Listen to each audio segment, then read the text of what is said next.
ಓಂ ಗಂ ಗಣಪತಯೇ ನಮಃ. ಹಾಯ್ ಹಲೋ ನಮಸ್ಕಾರ. Welcome to spiritual vibes YouTube channel.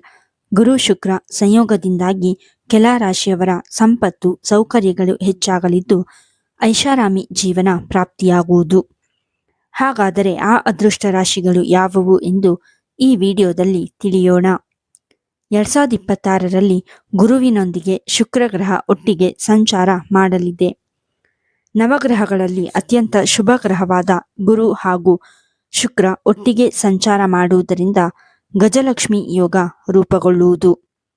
2026ರಲ್ಲಿ ಗುರು ಮಿಥುನ ರಾಶಿಯಲ್ಲಿ ಇರುವಾಗ ಶುಕ್ರ ಗ್ರಹ ಮೇ 14, 2026ರಂದು ಬೆಳಿಗ್ಗೆ ಮಿಥುನ ರಾಶಿಗೆ ಪ್ರವೇಶ ಮಾಡುತ್ತದೆ. ಶುಕ್ರ ಗ್ರಹ ಮೇ 14ರಿಂದ ಜೂನ್ 2, 2026ರವರೆಗೆ ಮಿಥುನ ರಾಶಿಯಲ್ಲಿ ಸಾಗಲಿದೆ. ಇದರ ನಂತರ ಗುರು ಹಾಗೂ ಶುಕ್ರ ಎರಡೂ ಗ್ರಹಗಳು ಕಟಕ ರಾಶಿಗೆ ಪ್ರವೇಶಿಸುವುದು. ಹೀಗಾಗಿ ಕಟಕ ರಾಶಿಯಲ್ಲಿ ಗಜಲಕ್ಷ್ಮಿ ಯೋಗ ಮತ್ತೊಮ್ಮೆ ರೂಪುಗೊಳ್ಳುವುದು. ಆದ್ದರಿಂದ ಈ ಸಮಯ ತುಂಬಾ ಅದ್ಭುತ ಹಾಗೂ ಮಂಗಳಕರವಾಗಿದೆ. ಗಜಲಕ್ಷ್ಮಿ ರಾಜಯೋಗ ಗುರು ಮತ್ತು ಶುಕ್ರ ನಿರ್ದಿಷ್ಟ ರಾಶಿಗಳಲ್ಲಿ ಒಟ್ಟಿಗೆ ಸೇರಿದಾಗ ರೂಪುಗೊಳ್ಳುವ ಅತ್ಯಂತ ಶುಭ ರಾಜಯೋಗವಾಗಿದೆ. ಈ ಗ್ರಹಗಳ ಸಂಯೋಗ ದ್ವಾದಶ ರಾಶಿಗಳ ಉನ್ನತ ಸ್ಥಾನದಲ್ಲಿ ರೂಪುಗೊಂಡಾಗ ಸಂಪತ್ತು, ಸಮೃದ್ಧಿ ಮತ್ತು ಸಂತೋಷವನ್ನು ತರುವುದು. ಅಲ್ಲದೆ ಇದು ಆರ್ಥಿಕ ಅದೃಷ್ಟ, ವೈಯಕ್ತಿಕ ಮತ್ತು ವೃತ್ತಿಪರ ಜೀವನದಲ್ಲಿ ಬೆಳವಣಿಗೆ ಮತ್ತು ಸಂಬಂಧಗಳಲ್ಲಿ ಸಾಮರಸ್ಯವನ್ನು ಒದಗಿಸುತ್ತದೆ. ಅದೃಷ್ಟದ ಗ್ರಹವಾದ ಗುರು ತನ್ನ ಶಕ್ತಿಯನ್ನು ಸಂಪತ್ತು ಮತ್ತು ಐಷಾರಾಮಿ ಗ್ರಹವಾದ ಶುಕ್ರನೊಂದಿಗೆ ಸಂಯೋಜಿಸಲಿದ್ದು ಕೆಲವು ರಾಶಿಗಳಿಗೆ ಶುಭ ಸಮಯಗಳನ್ನು ಸೃಷ್ಟಿಸಲಿದೆ. ಹಾಗಾದರೆ ಈ ಯೋಗ ಯಾವ ರಾಶಿಗಳಿಗೆ ಸಮೃದ್ಧಿ, ಸಂತೋಷ ಮತ್ತು ಆರ್ಥಿಕ ಪ್ರಗತಿಯನ್ನು ನೀಡಲಿದೆ ಎಂದು ಈಗ ತಿಳಿಯೋಣ. 1. ಕಟಕ ರಾಶಿ. ಕಟಕ ರಾಶಿಯವರಿಗೆ ಗಜಲಕ್ಷ್ಮಿ ರಾಜಯೋಗ ಆರ್ಥಿಕ ಪರಿಸ್ಥಿತಿಯಲ್ಲಿ ಗಮನಾರ್ಹ ಸುಧಾರಣೆಯನ್ನು ತರುವುದು. ನೀವು ಮಾಡುವ ಕಾರ್ಯಗಳನ್ನು ಆಧರಿಸಿ ನಿಮ್ಮ ಸ್ಥಾನ ಬದಲಾವಣೆಯಾಗಲಿದೆ. ನಿಮ್ಮ ಕೆಲಸಕ್ಕೆ ಮೆಚ್ಚುಗೆ ಕೂಡ ವ್ಯಕ್ತವಾಗುವುದು.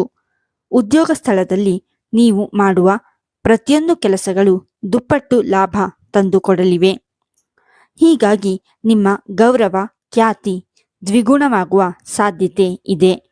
ಈ ಗ್ರಹಗಳ ಸಂಯೋಗ ಉದ್ಯಮಿಗಳಿಗೆ ಲಾಭದಾಯಕ ಹೂಡಿಕೆಗಳು ಮತ್ತು ವೃತ್ತಿ ಬೆಳವಣಿಗೆಯ ಅವಕಾಶಗಳಿಗೆ ದಾರಿ ಮಾಡಿಕೊಡುವುದು.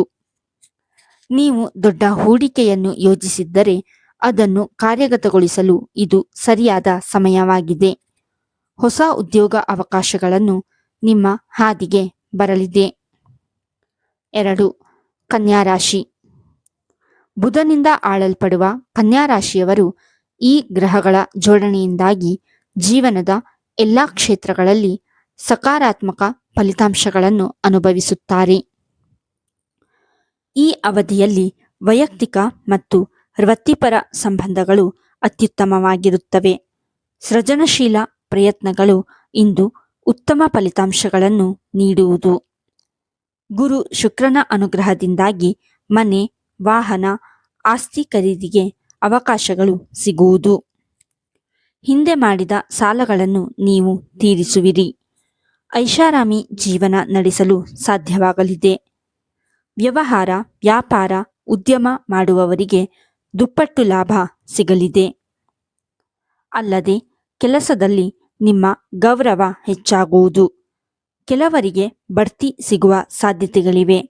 ಹೊಸ ಮನೆ ಮತ್ತು ವಾಹನವನ್ನು ಖರೀದಿಸುವ ಅವಕಾಶಗಳು ಪ್ರಾಪ್ತಿಯಾಗಲಿದೆ. ಆರ್ಥಿಕ ಜೀವನದಲ್ಲಿ ಪ್ರಗತಿಯನ್ನು ಸಾಧಿಸುವಿರಿ. ಯೋಜಿತ ಕೆಲಸ ಯಶಸ್ವಿಯಾಗಿ ಪೂರ್ಣಗೊಳ್ಳುತ್ತದೆ. ಅವಿವಾಹಿತರಿಗೆ ಅಂದುಕೊಂಡ ಸಂಗಾತಿ ಸಿಗುವರು. 3. ಧನುರಾಶಿ. ಗುರುವಿನ ಆಳ್ವಿಕೆಯ ಧನುರಾಶಿಯವರು ಗಜಲಕ್ಷ್ಮಿ ರಾಜಯೋಗದಿಂದಾಗಿ ಅಪಾರ ಪ್ರಯೋಜನಗಳನ್ನು ಪಡೆಯುವರು. ಈ ಗ್ರಹಗಳ ಸಂಯೋಜನೆಯು ಧನುರಾಶಿಯವರಿಗೆ ಸಂತೋಷ, ಯಶಸ್ಸು ಮತ್ತು ಸಮೃದ್ಧಿಯನ್ನು ತರಲಿದೆ. ವ್ಯವಹಾರದಲ್ಲಿ ಸಂತೋಷ, ವೈವಾಹಿಕ ಜೀವನದಲ್ಲಿ ತೃಪ್ತಿ ಮತ್ತು ಆರ್ಥಿಕ ಪರಿಸ್ಥಿತಿಯಲ್ಲಿ ಸುಧಾರಣೆಯಂತಹ ಎಲ್ಲ ಪ್ರಯೋಜನಗಳು ನಿಮ್ಮ ದಾರಿಗೆ ಬರುವ ಸಾಧ್ಯತೆಯಿದೆ. ಈ ಅವಧಿಯನ್ನು ಸದುಪಯೋಗ ಪಡಿಸಿಕೊಳ್ಳಿ ಮತ್ತು ಜೀವನದಲ್ಲಿ ಪ್ರಗತಿ ಸಾಧಿಸಲು ಹೊಸ ವಿಷಯಗಳನ್ನು ಕಲಿಯಿರಿ. ಅಲ್ಲದೆ ಧನುರಾಶಿಯವರು ತಾವು ಮಾಡುವ ಕೆಲಸ ಮತ್ತು ವ್ಯವಹಾರದಲ್ಲಿ ಉತ್ತಮ ಪ್ರಗತಿಯನ್ನು ಕಾಣುವರು. ಕೆಲಸ ಮಾಡುವವರಿಗೆ ಬಡ್ತಿ ಸಿಗಲಿದೆ. ಈ ಅವಧಿಯಲ್ಲಿ ದೀರ್ಘಕಾಲದ ಕಠಿಣ ಪರಿಶ್ರಮದ ಫಲಗಳು ಪ್ರಾಪ್ತಿಯಾಗಲಿದೆ. ಮನಸ್ಸಿನಲ್ಲಿ ಸಂತೋಷ ಹೆಚ್ಚಾಗುವುದು. ಉದ್ಯಮಿಗಳು ಉತ್ತಮ ಲಾಭವನ್ನು ತರುವ ಹೊಸ ಒಪ್ಪಂದಗಳನ್ನು ಮಾಡಿಕೊಳ್ಳುವರು. ತಂದೆಯೊಂದಿಗಿನ ಸಂಬಂಧ ಉತ್ತಮವಾಗಿರುತ್ತದೆ. ಈ ಅವಧಿಯಲ್ಲಿ ಹೊಸ ಜವಾಬ್ದಾರಿಗಳನ್ನು ತೆಗೆದುಕೊಳ್ಳಬೇಕಾಗುತ್ತದೆ. ಒಟ್ಟಾರೆಯಾಗಿ ನಿಮ್ಮ ಜೀವನ ನೆಮ್ಮದಿಯಿಂದ ಕೂಡಿರಲಿದೆ. ಈ ವಿಡಿಯೋ ನಿಮಗೆ ಇಷ್ಟವಾಗಿದ್ದಲ್ಲಿ ಲೈಕ್ ಮಾಡಿ, ಶೇರ್ ಮಾಡಿ ಮತ್ತು ಕಮೆಂಟ್ ಮಾಡಿ. ಹಾಗೆಯೇ ಇನ್ನೂ ಹೆಚ್ಚಿನ ವಿಡಿಯೋಗಳಿಗಾಗಿ ನಮ್ಮ ಚಾನಲನ್ನು ಸಬ್ಸ್ಕ್ರೈಬ್ ಮಾಡಿ. ಧನ್ಯವಾದಗಳು.